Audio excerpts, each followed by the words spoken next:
સદિશનું બીજગણિત. હવે સદિશ જે ભણ્યા તો તમે થોડું સદિશ તમે ફિઝિક્સમાં બી ભણ્યા છો, પણ ગણિતમાં સદિશ કેમ ભણવાનું અને એટલું બધું તો એનું ઇમ્પોર્ટન્ટ અગત્યતા છે. સૌથી પહેલાં આપણે એ સમજીએ. તો સદિશ આપણને ખબર જ છે, બે સદિશ અને અદિશ વચ્ચેનો તફાવત ફિઝિક્સમાં ભણ્યા છો. અદિશ અને સદિશમાં મેઇન તફાવત શું છે પહેલાં જોઈ લઈએ. તો બંનેને પહેલાં માન હશે, બરાબર. માન એટલે મૂલ્ય. માનની વાત કરીએ તો સદિશને બી હશે, મતલબ અદિશને બી હશે અને સદિશને બી હશે. બીજી વાત રહી દિશાની. દિશા અદિશમાં હશે કે સદિશમાં હશે? સદિશમાં. તો હવે શાંતિથી સમજો. અહીંયા મેં ચોકડી કરી છે અદિશમાં, એટલે એનો અર્થ એવો નહીં કે અદિશને દિશા ના હોય, દિશા હોય.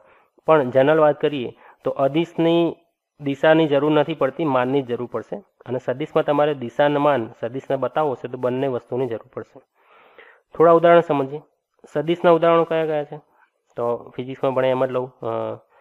સૌથી પહેલાં તમે લગભગ પેલું વેગ અને પ્રવેગ એ બધું ભણ્યા છે. તો વેગ, પ્રવેગ, બરાબર, બળ, સ્થાનાંતર, બહુ જ બધી રાશિઓ છે કે જે તમે ભણ્યા હતા. પછી ચાર ગતિની વાત કરો તો ટોર્ક, બરાબર, બહુ જ બધી વસ્તુઓ છે. અદિશના ઉદાહરણો આપો. અંતર, યસ, એક્ઝેક્ટલી. સ્થાનાંતર નહીં પણ અંતરને તમે કહી શકો કિલોમીટરમાં સીધું, બરાબર. પછી તાપમાન, બહુ બધી રાશિઓ જેમાં તમારે ખાલી માનની જરૂર પડશે, દિશાની જરૂર નહીં પડે. આમાં બી ઘણી બધી રાશિઓ છે. વેગવાન કેવી રાશિ? સદિશ કે અદિશ? સદિશ આવશે ને, કેમ કે પી બરાબર એમવી થાય. હા, હવે માસ તો અદિશ છે, દળ. વેગ સદિશ છે એટલે વેગમાન પણ સદિશ. તો આપણે ફિઝિક્સની બહુ ઇમ્પોર્ટન્ટ ડિસ્કસ નહીં કરીએ. હા, તો સદિશ અને અદિશનો જનરલ તફાવત એટલે તમારે માન અને દિશા બંનેને બતાવવું પડે તેને સદિશ કહીશું. અદિશ એટલે ખાલી તમારે માનની જરૂર પડશે, દિશાની જરૂર નહીં. ઓકે, હવે અગત્યતા શું છે એનું બી સમજીએ. સદિશ કેમ શોધ્યું, એનાથી શું ફરક પડી જાય આપણા જાહેર જીવનમાં કે ગણતરીઓમાં, બરાબર, એન્જિનિયરિંગમાં કે સાયન્સમાં. એ વસ્તુ ના હોય દિશાવાળો કોન્સેપ્ટ તો શું ફરક પડી જાય એક ઉદાહરણ દ્વારા સમજીએ. ધારો કે તમે બધા કલોલના જ છો, મોસ્ટ ઓફ બધા કલોલના જ છે અને બધા અંબિકા સ્ટેશન તો જોયું જ છે. તો ધારો કે આ અંબિકા સ્ટેશન છે આપણું હાઈવે પર. હવે કોઈ અનનોન માણસ આવ્યો, ધારો કે સૌરાષ્ટ્રથી કોક આવ્યું કાં તો બહારથી કોક આવ્યું, એને ખબર નથી એને જવું છે અમદાવાદ, બરાબર. હવે અંબિકા સ્ટેશન વાત કરો તો આપણને ખબર છે એક સાઈડ મહેસાણા છે હાઈવે પર ઊભા હોઈએ તો, અને બીજી બાજુ અમદાવાદ છે, બરાબર. કોઈ માણસ, ધારો કે નવું માણસ એ અંબિકા સ્ટેન્ડે ઊભું છે અને આપણને પૂછે કે ભાઈ મારે અમદાવાદ જવું છે, બરાબર. ધારો કે આપણે એને મહેસાણા જવું છે, એને મહેસાણા જવું છે. આપણે એને કહીએ ભાઈ તું અંબિકા જા, અંબિકાથી 50 કિલોમીટર તું જતો રહેજે. હવે 50 કિલોમીટર એવા જો આ દિશામાં જશે તો મહેસાણા પહોંચશે, પણ જો 50 કિલોમીટર એ અમદાવાદ સાઈડ જતો રહે તો અમદાવાદ પહોંચી જશે. એટલે જો એ બે વસ્તુ થઈ, એક તો 50 કિલોમીટર જેને આપણે કહીશું માન, જે આપણી રાશિ છે એનું માન, બરાબર, માનની જરૂર પડશે જ. ઓકે, હવે જો 50 કિલોમીટર અંબિકા ઊભો હશે, એને ખબર નહીં હોય અને જો અમદાવાદ તરફ જતો રહેશે, આ દિશામાં જશે તો અમદાવાદ પહોંચી જશે. એટલા માટે દિશા જરૂરી છે. એટલે તારે એમને એવું કહેવું પડશે ભાઈ અંબિકા ઊભા રહો, મહેસાણા તરફની દિશામાં 50 કિલોમીટર જજો, તો એ મહેસાણા પહોંચશે. એટલે ખબર પડે દિશાની વસ્તુ. જો દિશા ઊંધી આપી દીધી કે ઊંધું કરી દીધું તો આખું તમારું જે લક્ષ્ય છે એ જ બદલાઈ જશે. જવાનું હતું મહેસાણા અને જતા રહેશો તમે અમદાવાદ. ખબર પડી? એક નાનું મેં તમને એક શું કહેવાય લોકલ એક્ઝામ્પલ આપી દીધું કે દિશાની જરૂર શું છે. એટલા માટે હંમેશા માન અને કઈ દિશામાં, ધારો કે આપણે વાત કરી ઉત્તર દક્ષિણ એ રીતે, તો દિશાની જરૂર એટલા માટે પડશે. તમે 11માં બી ભણાઈ જશો એટલે બેઝિક ક્લિયર જશે. તો બી મારા તરફથી મને તમને એક શું કહેવાય નાની એમથી વાત કરી લીધી. તો આ થોડું બધું સદિશ અને અદિશ વિશે, માન અને દિશા વિશે. એની જરૂરિયાત શું છે, સૌથી વધારે ઇમ્પોર્ટન્ટ એ જ છે, બરાબર. મેગ્નેટિક ફિલ્ડ તમે ફિઝિક્સમાં કદાચ ભણે તો ઇલેક્ટ્રિક ફિલ્ડ, અને ગુજરાતીમાં શું કહેવાય, હા, વિદ્યુત ક્ષેત્ર, પછી ચુંબકીય ક્ષેત્ર, એ દરેક વસ્તુની એક દિશા હોય. દિશા હોય તો એ પ્રમાણેની ઇફેક્ટ હશે, કેમ કે એ દિશામાં હોય તો એ પ્રમાણે ઇફેક્ટ હશે. ધન એક્સ દિશામાં છે, વાય દિશામાં, તો ઘણી બધી વસ્તુ જરૂરી છે. એટલે સદિશનું બહુ જ ઇમ્પોર્ટન્ટ છે ફિઝિક્સમાં, એન્જિનિયરિંગના દરેક ટેકનિકલ સબ્જેક્ટ, બરાબર. તો હવે થોડી આપણે આગળ વાત કરીએ અને સદિશને કઈ રીતે દર્શાવાય છે, સદિશનું માન અને બધું કઈ રીતે શોધાય છે એની આપણે વાત કરીએ. તો સદિશનું નિરૂપણ. તો સદિશને કઈ રીતે જોવામાં છે, એની સંજ્ઞા શું છે. સદિશને જનરલી આપણે આ રીતે દર્શાવીએ છીએ. ધારો કે કહું સદિશ એક્સ, તો સદિશને આ રીતે ઉપર તીર કરવાનું, બરાબર, ખબર જ હશે. અથવા એના ગણિતમાં આ રીતે બી સહેલું કરવું હોય ને તો ખાલી એક્સ બાર આ રીતે ખાલી ઊભી લીટી કરી દો હશે તો બી વાંધો નહીં. સદિશને આ રીતે દર્શાવવામાં આવે છે. ધારો કે સદિશના 3 ઘટકો છે, x1, x2 અને x3. તો x1 આઈ કેરેટ અથવા કેપ, x2 જે કેરેટ અથવા કેપ, x3 કે કેરેટ અથવા કેપ, બરાબર. સદિશને આ રીતે દર્શાવવામાં આવે છે. હવે અહીં સમજીએ કે આઈ કેરેટ જે કેરેટ ને એ બધું શું છે તમને ખ્યાલ હશે, પણ થોડું આપણે અહીંયા વધારે ડીપમાં થોડું ડિસ્કસ કરીએ. અહીંયા જે x1 છે, x2 છે, x3 છે. x1 એ x ઘટક છે, એટલે x દિશાનો સદિશ xનો x ઘટક, x દિશાનો ઘટક એને કહેવાય. અને x2 થશે y ઘટક, x ઘટક એટલે x દિશાનો ઘટક, x દિશામાં એ એટલો ઘટક એનો ભાગ ભજવે છે. x3 તો એને કહેવાય છે z ઘટક. તો આ 3 ઘટકો થઈ ગયા. આને અદિશ ઘટકો કહેવાય, સદિશ xના અદિશ ઘટકો. એટલે આ ત્રણેય જે x1 x2 અને x3 હશે ને, આ ત્રણેય બિલોંગ્સ ટુ થશે r, એટલે કિંમત હશે, રિયલ વેલ્યુ હશે, કિંમત હશે, વાસ્તવિક સંખ્યા હશે. વાત કરીએ આઈ જે કેની, તો આઈ કેરેટ, જે કેરેટ અને કે કેરેટ એ જે ત્રણ આપણી જનરલ દિશાઓ છે એક્સ વાય ઝેડ, ધારો કે એક્સ અક્ષ છે, એક્સ દિશા, વાય દિશા અને ઝેડ, એ ત્રણ એકબીજાને લંબ હોય. ઝેડ હવે આપણી જોડે મારી જોડે ટેકનોલોજી નથી, ખરેખર ઝેડ એ આપણે તમે જે સ્ક્રીન જો છો ને એ દિશાની બહારથી, મતલબ બોર્ડની બહાર આવતી દિશામાં છે, કાં તો અંદરની દિશામાં. તો એક્સ વાય અને ઝેડ. આઈ કેરેટ શું બતાવે છે? એક્સ દિશામાં એકમ સદિશ, સદિશનો એક એક્સ દિશામાં એકમ સદિશ. સિમિલરલી જે શું બતાવશે? વાય દિશામાં એકમ સદિશ. અને કે શું બતાવશે? ઝેડ દિશામાં એકમ સદિશ. બરાબર, આ તમને ખ્યાલ જ છે બેઝિક, અને તમે આગળ ભણેલા છો. તો આ થઈ ગઈ સદિશને કઈ રીતે બતાવે એની વાત. હવે સદિશને મૂવ કઈ રીતે બતાવીશ હું, આખા ગણિતમાં આપણે કઈ રીતે ઇઝી શું પડશે એની બીજું નિરૂપણ, એનું કાર્તેજીય નિરૂપણ બી સમજીએ કે સદિશને આપણે કાર્તેજીય રીતે કઈ રીતે સમજી શકાય, વધારે ઇઝી રીતે સમજવું હોય તો. જે સદિશ એક્સ હતો હમણાં જ મેં લખી દીધું, x1 આઈ કેરેટ, x2 જે કેરેટ, x3 કે કેરેટ. એને કાર્તેજીય આ રીતે લખાય, કાર્તેજીય સ્વરૂપમાં, એક્સ ઘટક કોમા વાય ઘટક કોમા ઝેડ ઘટક. સમજાઈ ગઈ વાત? તો સદિશને આ રીતે બી લખાશે અને આ રીતે બી લખી શકાય.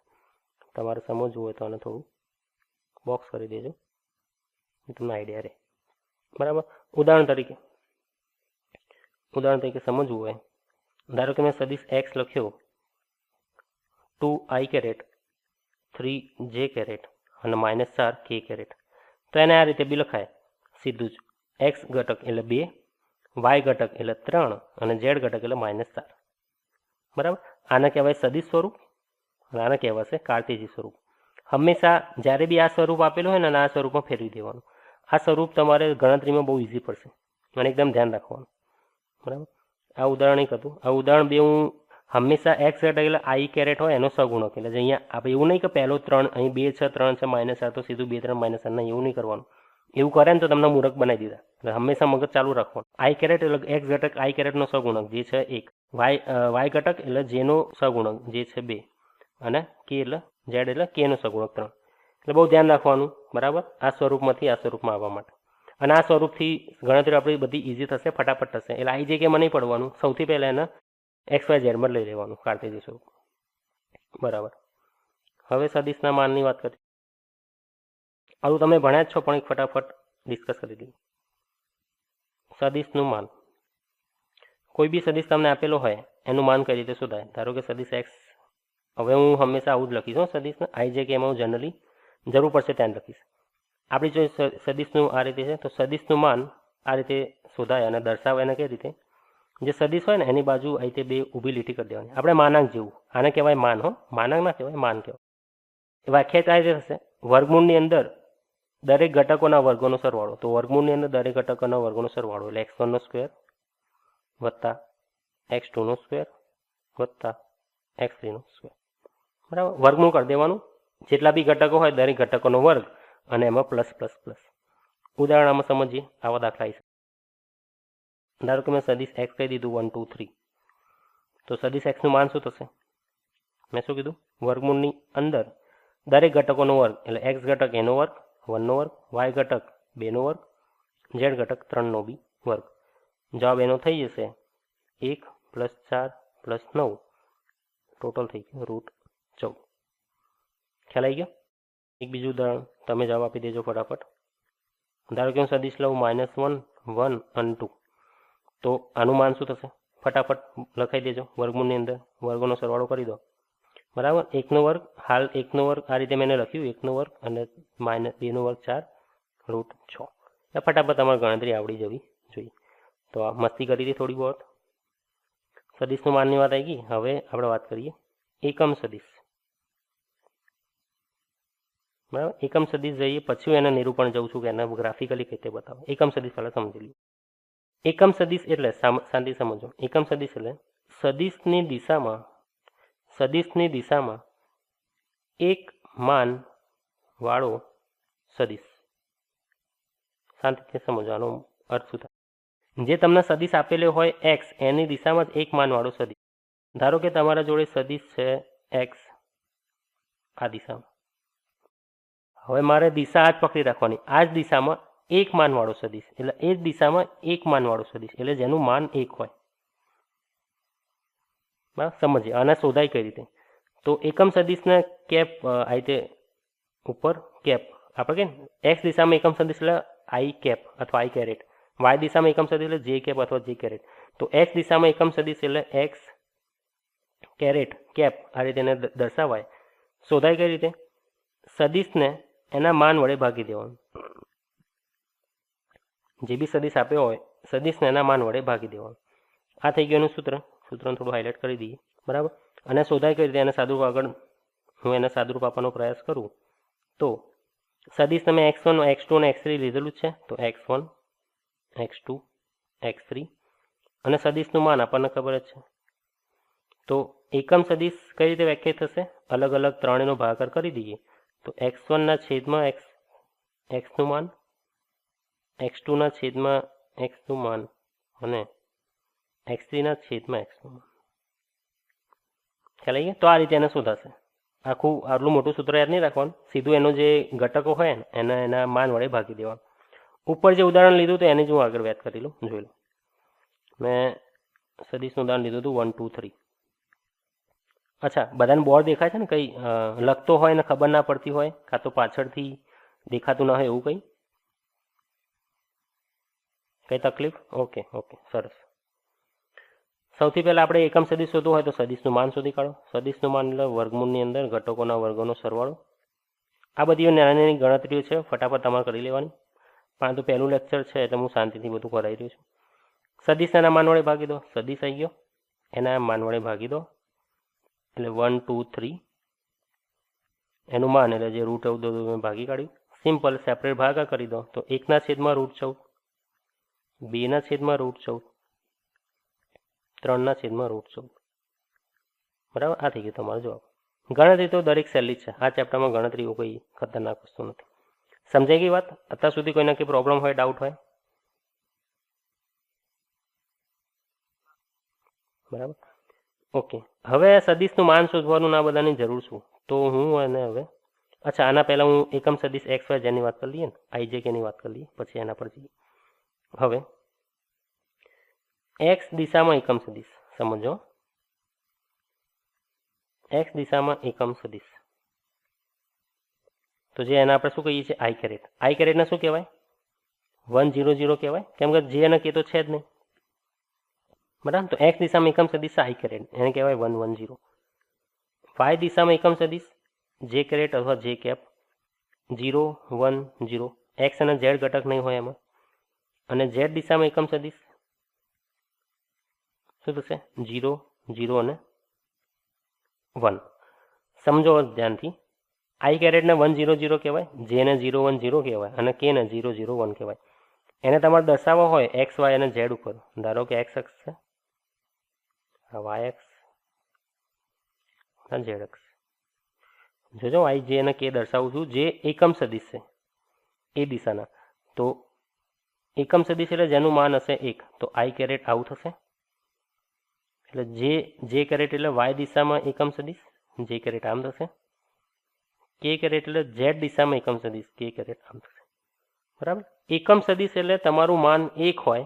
દિશા એ ના જ, દિશા એક્સ દિશા જ છે પણ ખાલી માન 1 હોય બસ. હવે દિશા અને માનનો પ્રોપર કરીને ગ્રાફિકલી કઈ રીતે બતાવે એ સમજીએ. ધારો કે સદિશ એક્સ છે ને એનું માન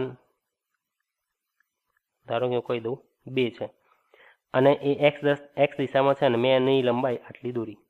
ધ્યાનથી સમજો, આ સદિશ એક્સ, મેં આ દિશામાં આટલી લંબાઈની દોરી. માન એનું 2 છે એનો મતલબ એવો થયો માન 2 એનો મતલબ એવું થયું કે આ જે લંબાઈ છે ને એ એની 2 છે, 2 એકમ છે. હવે એકમ કોઈ બી હોઈ શકે, મીટર બી હોઈ શકે, સેન્ટીમીટર બી હોઈ શકે, જે બી હોય. તો સદિશની 2 વસ્તુ છે, દિશા અને માન. માન કેટલું છે? 2, એટલે એની લંબાઈ 2 છે. દિશા કઈ છે? આ દિશામાં, મતલબ ધારો કે આપણે એક્સ એક્સિસ કહી દઈએ, બરાબર. તો એક્સ દિશામાં એ 2 એકમનો સદિશ છે. હવે શાંતિથી સમજો, અલગ અલગ સદિશો હું દોરું છું અને એ પ્રમાણે તમને ખબર પડશે કે માનનું ઇમ્પોર્ટન્સ શું છે. સૌથી પહેલાં હું એક્સ બારનું માન ધારો કે હું 1 કરી દઉં, તો હવે સદિશની દિશા જ રહેશે, પણ એની લંબાઈ કેવી થઈ જશે? 1, અડધી થઈ ગઈ. જો આ સદિશની દિશા 2 હતી આટલી, મતલબ આને આપણે 2 કરી દીધું, સ્કેલિંગ કહેવાય એને, એ પ્રમાણે રિલેટિવમાં દોરવાનું. આની લંબાઈ 2 હોય તો મારે 1 દોર્યું હોય તો એનાથી અડધી લંબાઈ, બરાબર. ધારો કે હું સદિશનું માન કરી દઉં 4, 4 એટલે આ જે લંબાઈ છે એની શું થશે? 4 ગણી. એટલે મતલબ ધારો કે આટલી જે 2 હતી 4 ગણી, એટલે એને એટલી લાંબી દોરવાની. તો આ તમારો સદિશ થઈ જશે એક્સ, અને એનું માન કેટલું છે? 4. સમજાઈ રહી છે વાત? આ મેં 1 કરી દીધું. હવે ધારો કે હું એવું કહું કે મારે સદિશનું માન હવે દિશાએ જોઈએ છે, પણ અડધું, 1/2 એટલે 0.5 જોઈએ છે. એટલે આ જે 1ની જે લંબાઈ હતી ને એનું બી અડધું થઈ જશે. આ થઈ ગઈ તમારી 0.5, બરાબર. એક ઓર પ્રશ્ન પૂછી લઉં. હું એવું કહું કે મારે સદિશનું માન 3 જોઈએ છે, એટલે જે 4 આટલા સુધી થઈ હતી 3, એટલે એનાથી કંઈક 2 થી વધારે થશે અને 3 થી ઓછું, એટલે ધારો કે કંઈક આટલું. તો આ અહીંયા એક્સનું માપ છે 3. સમજાય? જો સદિશની લંબાઈ જો આ 1 છે, અડધું એટલે એનું અડધું, 4 એટલે જે 2નું તેનું ડબલ, 3 એટલે 2 અને 4ની વચ્ચેનું. એટલે આ જે લંબાઈ છે એ પ્રમાણે એને કરવામાં આવે.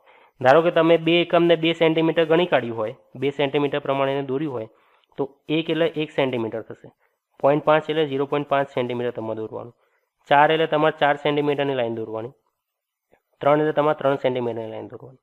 આ એક નાની વસ્તુ સમજવા લાયક હતી કે માનનું ઇમ્પોર્ટન્સ શું છે અને કઈ રીતે બતાવાય. દિશા તો આપણને ખબર છે, સદિશની દિશા આપણે તીર વડે બતાવીશું આમ, બરાબર ને. પણ માન કઈ રીતે બતાવાય? તો સદિશની જે લેન્થ હોય, લંબાઈ, એ પ્રમાણે એનું માન બતાવશે જીઓગ્રાફિકલી. સમજાઈ ગઈ આ વાત? સરસ, ઓકે. તો હવે આપણે આગળ જઈએ. આલેખમાં નિરૂપણ એવું સમજો, એને દોરવું હોય તો કઈ રીતે દોરાય એવું, એની માટે વાત છે. એટલે અહીંથી હું શરૂ કરીશ, સ્થાન સદિશ પર આવી જઈશ, અને સ્થાન સદિશથી પછી આપણે આગળ ધીરે ધીરે અલગ અલગ સ્વરૂપો પર જતા રહીશું. આપણે જેવું તમે ધોરણ 10માં ભણી ગયા, કોઓર્ડિનેટ કાર્ટેજીય જે ભૂમિતિ હતી એ પ્રમાણે આપણે એક્સ વાય સિસ્ટમ ભણતા હતા. આ એક્સ અક્ષ, આ વાય અક્ષ. મારે કોઈ બી બિંદુ ધારો કે અહીં લઈ દીધું, ધારો કે બિંદુ હું દર્શાવું છું P 2 3, બરાબર. તો બિંદુ P છે એનો એક્સ એમ 2 છે. હવે એક્સ એમ 2 હોય તો આ 2 0 થાય, વાય એમ 3 હોય તો આ 0 3 થાય. આ બિંદુ P છે, આ મારું ઉગમ બિંદુ હોય તો P 2 3 આ રીતે દર્શાવાય, આપણને બધાને ખબર છે. હવે સદિશનું નિરૂપણ કઈ રીતે થાય? ધારો કે હું લખું સદિશ x બરાબર 2 3. એક કામ કરો, હું સદિશ x નહીં, હવે આપણે જનરલ વાતો કરીએ. P છે, મારે સદિશ આ શોધવો છે OP. મને આ સદિશ મળે છે સદિશ OP, બરાબર. આ જે સદિશ બન્યો O થી લઈને P, આ સદિશને મારે શોધવું હોય, બરાબર. એટલે એના માટે મારે સ્થાન સદિશ શોધવો પડે P નો. હવે P નો સ્થાન સદિશ એટલે ઉગમ બિંદુથી શરૂ કરીને P સુધી જે સદિશ દોર્યો હોય એને કહેવાય P નો સ્થાન સદિશ. P નો સ્થાન સદિશ. સ્થાન સદિશ એનો અર્થ એવો થાય, ઉગમ બિંદુ, બરાબર, ઉગમ બિંદુ આપણું જે O છે થી શરૂ કરી P સુધી દોરેલો અથવા દર્શાયેલો સદિશ. હવે સદિશમાં તમને ફિઝિક્સમાં ભણે તો ખબર હશે, આ સદિશ હોય તો આને શું કહેવાય? પૂછ. અને આને શું કહેવાય? હેડ, એટલે માથું. એને શું કહેતો તમે? હેડ કહો છો ને. તો આ જે ટેલ છે અને આ હેડ છે, તો જ્યાંથી શરૂ થાય એને કહેવાય ટેલ, અને જ્યાં આગળ પતી જાય એને કહેવાય હેડ. તો આપણું અહીંયા હેડ શું થશે? P, અને ટેલ શું થશે? O. એટલે સ્થાન સદિશ એટલે ઉગમ બિંદુથી એ બિંદુ સુધી જોડ દેવાનું જે સદિશ બને એને કહેવાય સ્થાન સદિશ. ધારો કે કોઈ બિંદુ અહીંયા છે Q, એનો સ્થાન સદિશ એટલે શું થાય? ઉગમ બિંદુથી શરૂ કરીને એ બિંદુને તમે જોડી દો, જે સદિશ બનશે એને કહેવાય સ્થાન સદિશ. એકદમ સરળ ભાષા છે વ્યાખ્યા. સ્થાન સદિશ એટલે ઉગમ બિંદુથી એને ખેંચી દો, જે બને એને કહેવાય સ્થાન સદિશ. પતી ગઈ વાત. ધારો કે આ કેના જેવી વાત થઈ? ધારો કે આપણે કલોલ બેઠા છીએ, આપણે કલોલ બેઠા હોઈએ તો અમદાવાદનું ડિસ્ટન્સ આપણે કઈથી ગણીશું? કલોલથી જ ગણીશું ને. આપણે એને બરોડાથી શું લેવા દે? આપણે કહીએ ભાઈ કલોલથી અમદાવાદ કેટલું? તો સીધું 27 કે 28. મહેસાણા તો 50 કે 45. બરોડા તો 110 કે જે બી થતું હોય. હંમેશા આપણે ક્યાંથી ગણીશું? રેફરન્સ આપણું કલોલથી જશે. લાઈક આપણું રેફરન્સ બિંદુ છે ઓ. સ્થાન સદિશ હંમેશા રેફરન્સથી ગણાશે. એટલે તમારું ઉગમ બિંદુથી ખેંચી દેવાનો સદિશ એ તમારો સદિશ બની ગયો. શોધવાનું કઈ રીતે? એવું બતાવી દઉં. એ બી સિમ્પલ વસ્તુ છે.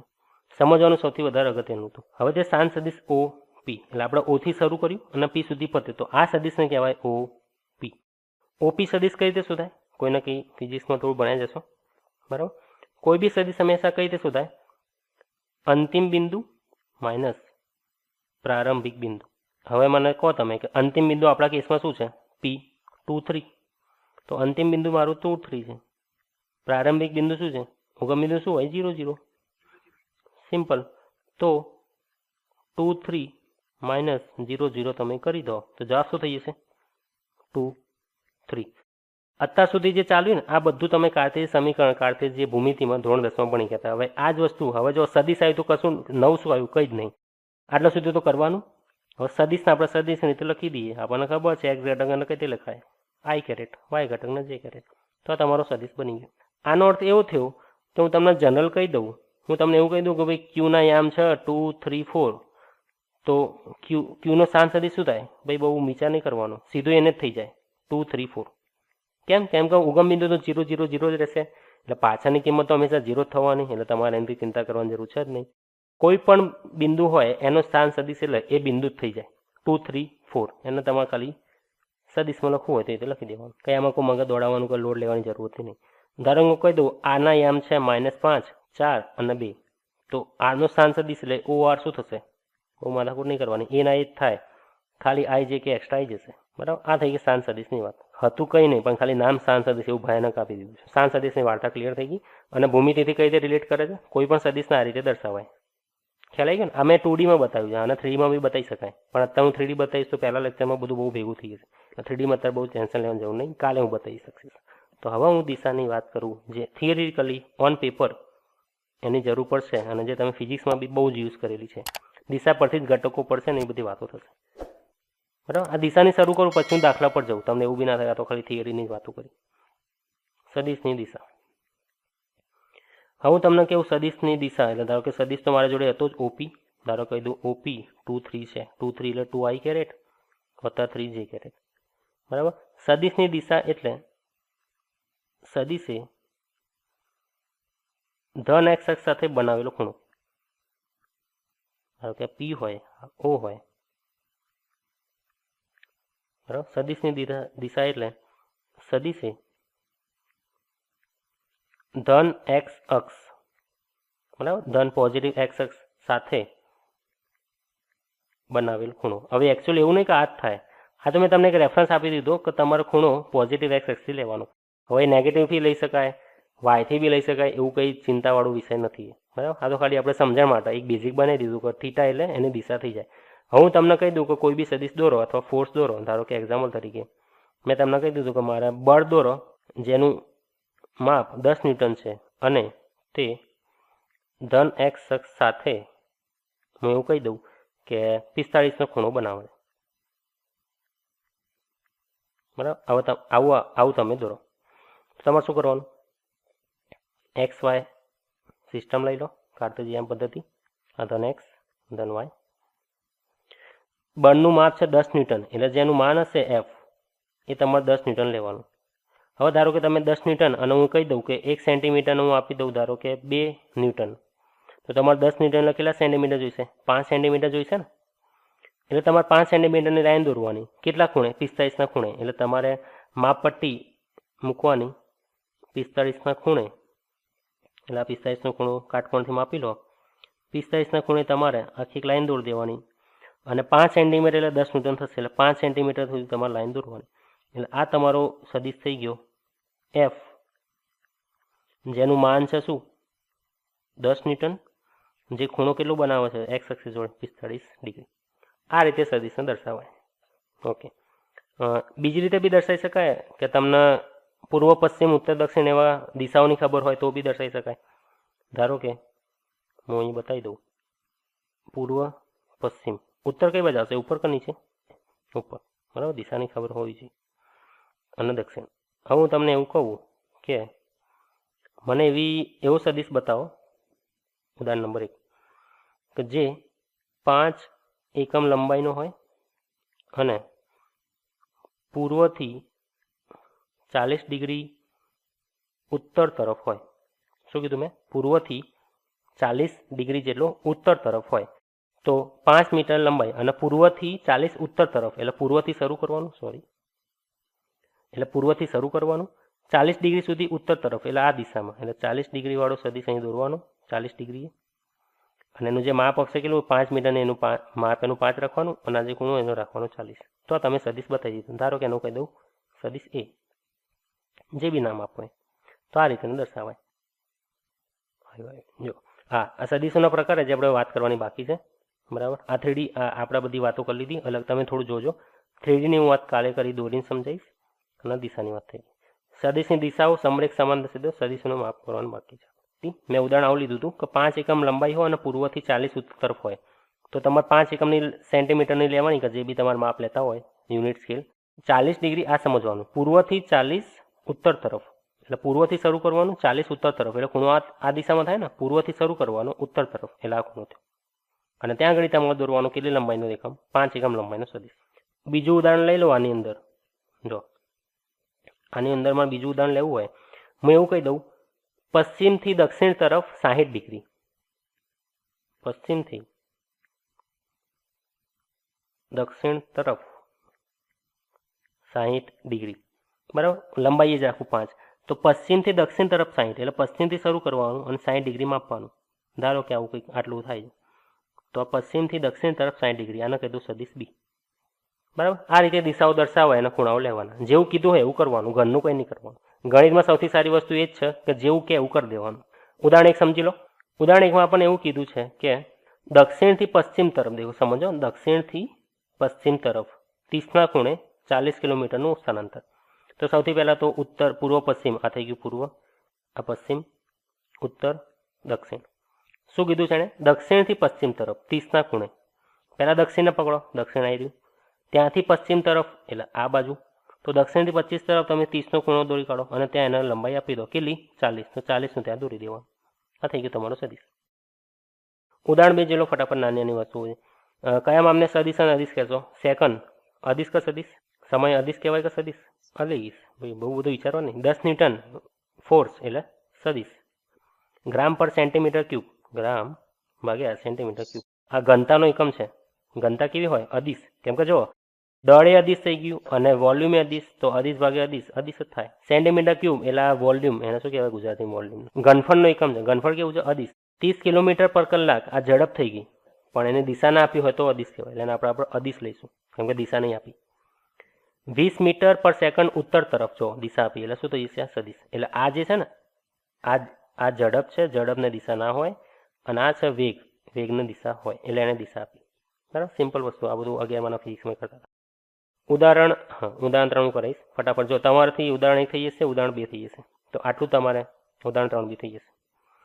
બરાબર. ઉદાહરણ 1, 2, 3 આટલું તમારે હોમવર્કમાં લઈ લેવાનું. બરાબર. અદિશ અદિશ કોણ છે એની વાત કરી છે, અને પૂર્વથી 30ના ખૂણે 40 કિલોમીટર આ દોર બતાવવાનું, બતાવી દેવાનું. બરાબર. એકદમ સિમ્પલ વસ્તુ છે. MCQ છે નાના નાના, શોર્ટ એન્ડ સ્વીટ. બરાબર. તો આ સુધી કરી લેજો. ચોપડીમાં ઉદાહરણ નંબર 1, ઉદાહરણ નંબર 2 એ બી થઈ જશે. ઉદાહરણ સ્વાધ્યાય 10.1માં દાખલા નંબર 1, 2, 3 એ બી તમે કરી શકશો, જે હોમવર્કમાં તમારે કરી લેવું, પ્રેક્ટિસ કરવી. બીજું કંઈ લાગે તો ફરીથી રિવિઝન કરી લેવું. બરાબર છે. હવે આપણે મળીશું આવતા લેક્ચરમાં, નેક્સ્ટ લેક્ચરમાં. એમાં આપણે સદિશની આગળ વાત કરીશું. ત્યાં સુધી ભણતા રહો, સ્વસ્થ રહો, ધ્યાન રાખો. જય હિન્દ, જય ભારત.